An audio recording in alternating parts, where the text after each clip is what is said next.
வணக்கம் நண்பர்களே, நான் உங்கள் மெட்ராஸ் விவசாயி.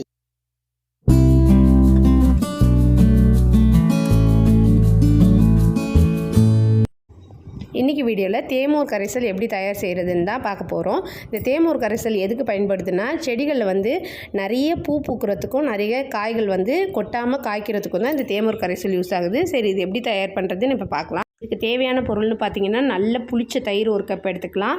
இந்த தயிரை வந்து ஒரு மிக்ஸி ஜாரில் போட்டு நல்லா அரைச்சி எடுத்துருவோம். லைட்டாக தண்ணி விட்டு நல்லா அரைச்சி எடுத்துருவோம். இப்போது இந்த தயிரை வந்து நம்ம வடிகட்டி ஒரு வாட்டர் பாட்டிலில் வந்து ஊற்றிக்கலாம். ஸோ இப்போது தயிர் வந்து ஊற்றியாச்சு.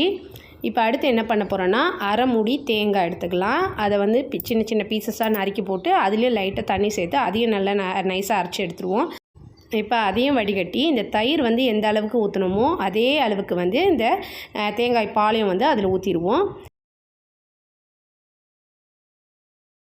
இது ரெண்டையும் ஊற்றின அப்புறம் இப்போ அந்த வாட்டர் பாட்டிலை வந்து மூடி இதை வந்து நல்லா குலுக்கி விட்டுருவோம். இதே போல் இந்த தேமூர் கரைசலை வந்து 2 வாரம் வரைக்கும் காலையில் சாயந்தரம் 2 வேளையும் வந்து குலுக்கி விட்டுருவோம்.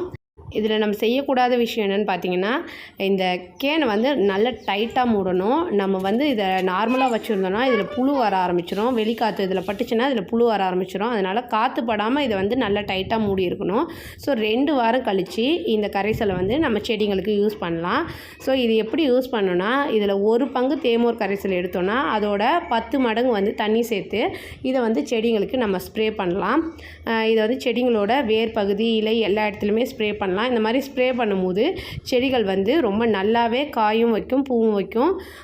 பூக்கள் வந்து கொட்டுற பிரச்சனை இந்த தேமூர் கரைசல் கொடுக்கும்போது முற்றிலுமாகவே நீங்கிடும். ரொம்ப நல்லாவே செடிகள் வந்து பூ பூத்து காய்க்க ஆரம்பிக்கும். ஸோ இந்த வீடியோ உங்களுக்கு பிடிச்சிருந்ததுன்னா மெட்ராஸ் விவசாயியை சப்போர்ட் பண்ணுங்கள். தேங்க்ஸ் ஃபார் வாட்சிங்.